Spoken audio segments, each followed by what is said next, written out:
Sizing PV solar modules and inverters for off-grid solar systems. Off-grid solar systems are an excellent solution for providing electricity in remote locations or areas without access to the grid. Properly sizing the photovoltaic solar modules and inverters is critical to ensure the system meets energy demands efficiently and operates reliably.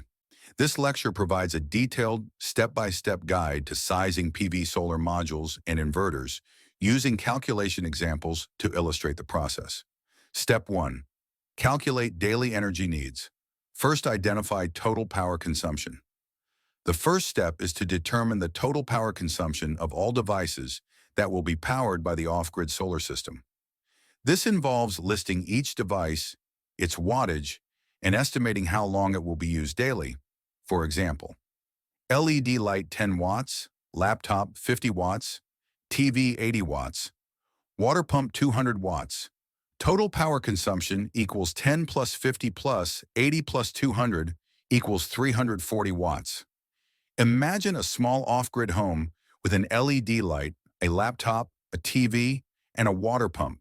The total power consumption is the sum of the wattage of all devices, which in this case is 340 watts.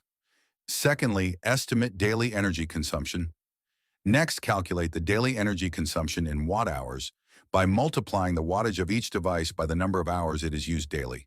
For example, LED light 10 watts times 4 hours equals 40 watt-hours. Laptop 50 watts times 6 hours equals 300 watt-hours.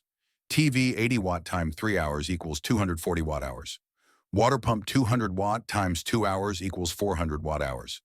Total daily energy consumption equals 40 plus 300 plus 240 plus 400 equals 980 watt-hours, or 0.98 kilowatt-hours. Think of energy consumption as filling a tank with water. Each device adds a certain amount of water, energy, to the tank based on its wattage and usage time. The total daily energy consumption is the amount of water needed to fill the tank completely. Step 2. Determine solar module size. First, calculate peak sun hours. The amount of energy a solar panel can generate depends on the amount of sunlight it receives, measured in peak sun hours. Peak sun hours represent the number of hours per day when sunlight intensity is strong enough to generate the panel's rated power. For example, in Arizona, USA, the average solar generation factor is 6.5 peak sun hours per day. Imagine the sun as a battery charger. Peak sun hours are the number of hours the charger is active at full capacity. In Arizona, the charger is active for 6.5 hours each day. Secondly, calculate required photovoltaic output. To determine the total wattage required from the solar panels, divide the total daily energy consumption by the peak sun hours. For example, required photovoltaic output equals 980 watt-hours divided by 6.5 hours equals 150.77 watts.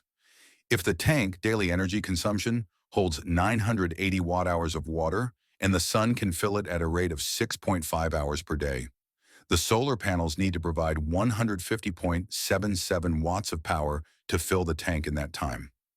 Determine number of solar panels. Once the required PV output is known, the number of solar panels can be calculated by dividing the total wattage by the wattage of a single panel. For example, if using 100-watt solar panels, the number of panels equals 150.77 watts over 100 watts per panel equals 1.51. Round up to 2 panels. Think of each solar panel as a worker filling the tank. If each worker can carry 100 watts of power, you need 2 workers to carry the required 150.77 watts. Step 3. Size the inverter. First, calculate inverter size.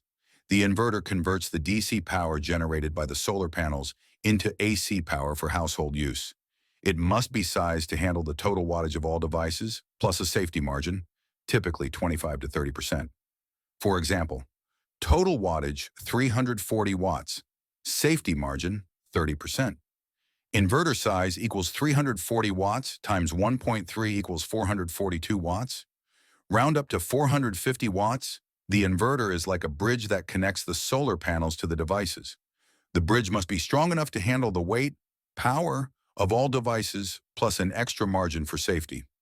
Secondly, consider surge requirements. Some devices, like water pumps, require a higher starting current. The inverter must be sized to handle this surge, which is typically 2 to 3 times the running wattage. For example, water pump surge wattage equals 200 watts times 3 equals 600 watts. Thus, the inverter should be at least 600 watts. Imagine the water pump as a car that needs extra power to start its engine. The inverter must be able to provide this extra power momentarily before settling back to the normal running wattage. Sizing photovoltaic solar modules and inverters correctly is essential for the efficiency, reliability, and longevity of an off-grid solar system. By following these steps, calculating daily energy needs, determining solar module size, and sizing the inverter, you can design a system that meets energy demands safely and effectively. Proper planning ensures that your off-grid solar system operates smoothly, providing clean and sustainable energy for years to come.